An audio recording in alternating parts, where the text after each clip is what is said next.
अखंड हिंदुस्थान, उत्तरेला हिमालय पर्वताचा खडा पहारा, दक्षिणेला हिंदू महासागराचा खोल खंदक, पश्चिमेला हिंदू कुश पर्वताच्या दुर्गम रांगा,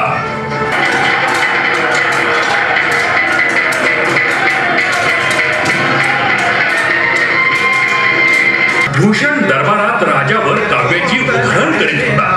काव्याचे अलंकार मेघ बरसावे तसे बरसू लागले. राजा अत्यंत हर्षित झाला.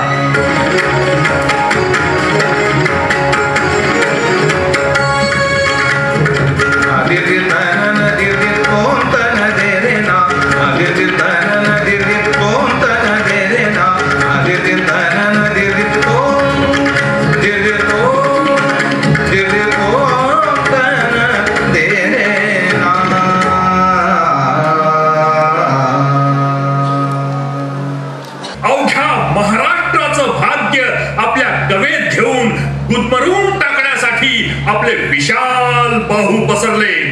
खानानं राजांना आपल्या मिठीत घेतलं आणि खानानं दगा केला. कट्यारीचा वार त्यानं राजांवर केला. पण राजे नरसिंहाचे अवतार असते. क्षणार्धात वाघ नखे खानाच्या पोटात खुपसून खानाचा कोथळाच बाहेर काढला.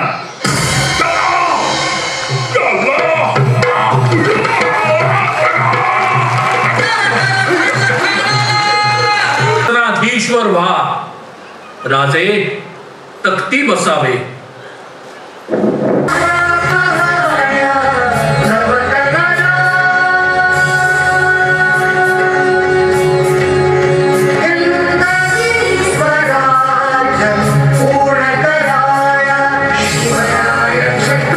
जसं मी सुरुवातीच्या माझ्या मनोगतामध्ये म्हटलं होतं,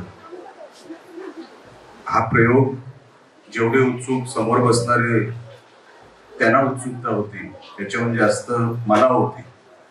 आणि म्हणून मी 2 मिनिटाच्या आतच माझं मनोगत आटपलं. आणि आपला हा प्रयोग बघितल्यानंतर मला खात्री आहे की आजपर्यंत असा एक नवीन टाईपचा प्रयोग आपण जो काय बसवला ह्याच्या अगोदर मी बघितला नव्हता. आणि देशभरामध्ये हा प्रयोग हा 100% यशस्वी होईल. जिथे जिथे माझी गरज लागेल 100% आपलाच एक भाग मी आहे असं समजून आपण कधी हक्काने मला हात मारा. सदैव आपल्या बरोबर राहील.